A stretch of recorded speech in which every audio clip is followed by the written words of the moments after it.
I think the realisation of what we've actually done is only really starting to dawn now.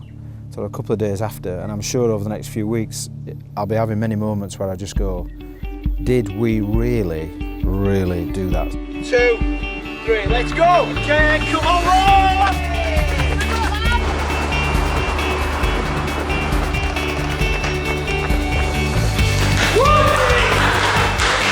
Wow, can you believe it? The first one of 15.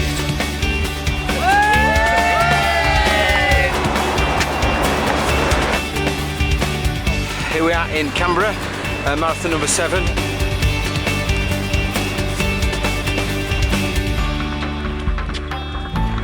Nine marathons, only 6 to go.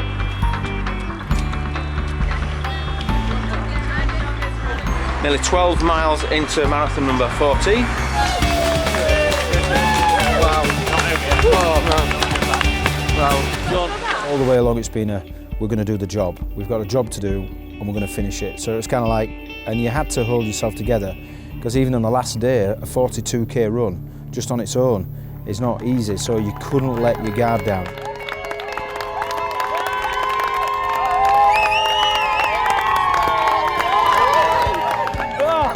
Unbelievable. Can you imagine that we've been able to do all that only with God and only with the amazing support of all these people praying and supporting us around the world. That last mile was the easiest mile of the 395 miles. It was absolutely a fantastic feeling. Praise God, we've gone through so much. The thing I've got out of it the most is knowing that I've played a part in setting up their future.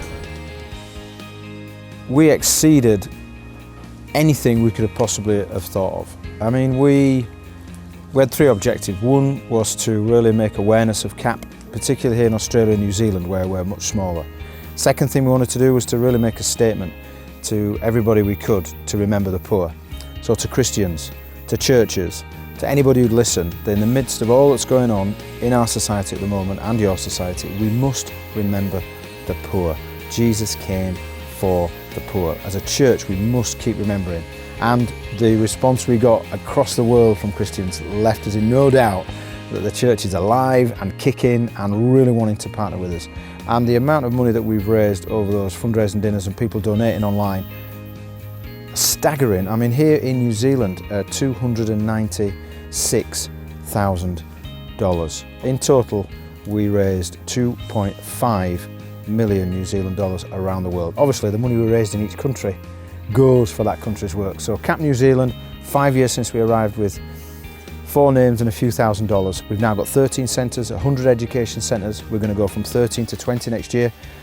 We've got a fantastic boost financially. We're up to date. We've got some money towards our new centres in March, and we're hugely kick-fired up for a fantastic 2012. If God took his hand off this thing for one day, it is all over. It is a God-ordained movement and change that is happening within society here in New Zealand and Australia, and we are so delighted to give him all the glory and all the honour and all the praise. Seriously, without him in our lives, where would my compassion be? I'd have no compassion for the poor. Where would my determination to keep going come from? Nowhere.